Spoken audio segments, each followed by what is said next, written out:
Замислили ли сме се, книгата, телефонът, прозорецът, буквално навсякъде около нас е пълно с правоъгълници. Днес ще надникнем в една от най-важните им тайни – как всъщност да измерим пространството, което те заемат. И нека започнем с една загадка. Представете си, че избираме нов килим за стая.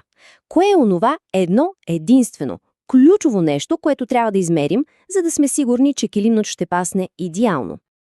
Отговорът е, той се крие в една единствена, но много, много силна дума – лицето.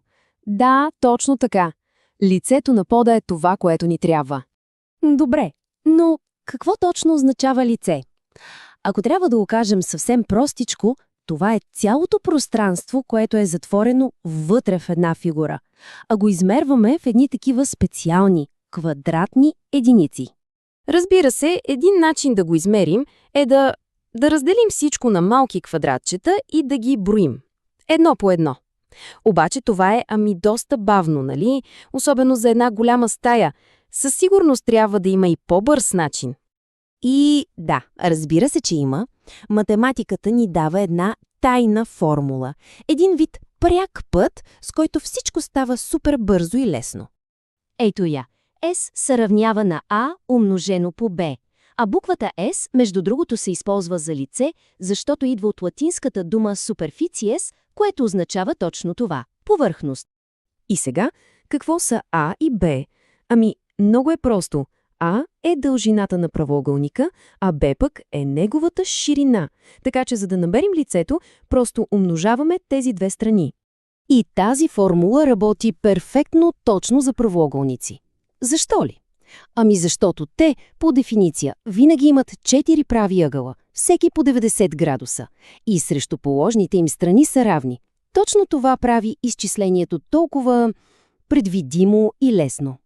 Добре, стига толкова теория.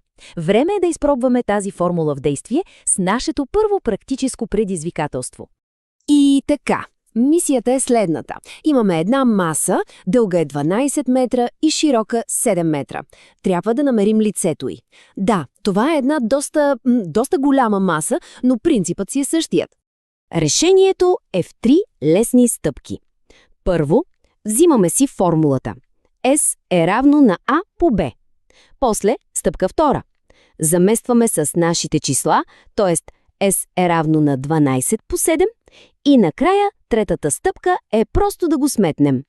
И отговорът е 84 квадратни метра. Ето това е силата на формулата. Само с едно единствено умножение изчислихме цялата площ. Добре, това беше лесно. Какво става, ако задачата е малко по-различна?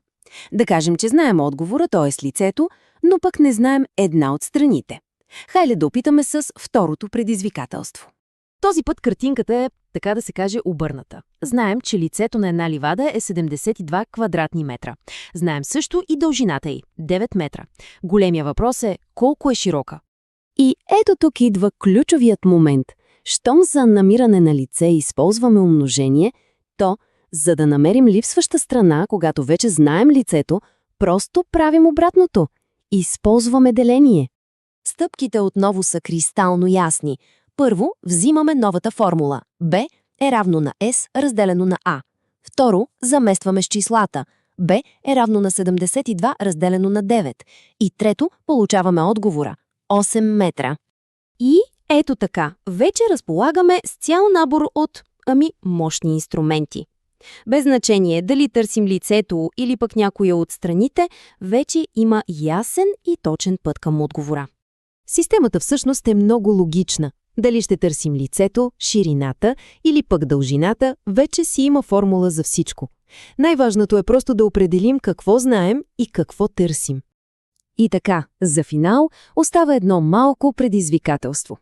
Сега, след като тайната на лицето вече е разкрита, нека се огледаме. Колко правоъгълника има наоколо, чиято площ вече можем да измерим? Екранът на телефона, вратата, прозорецът. Математиката наистина е навсякъде около нас.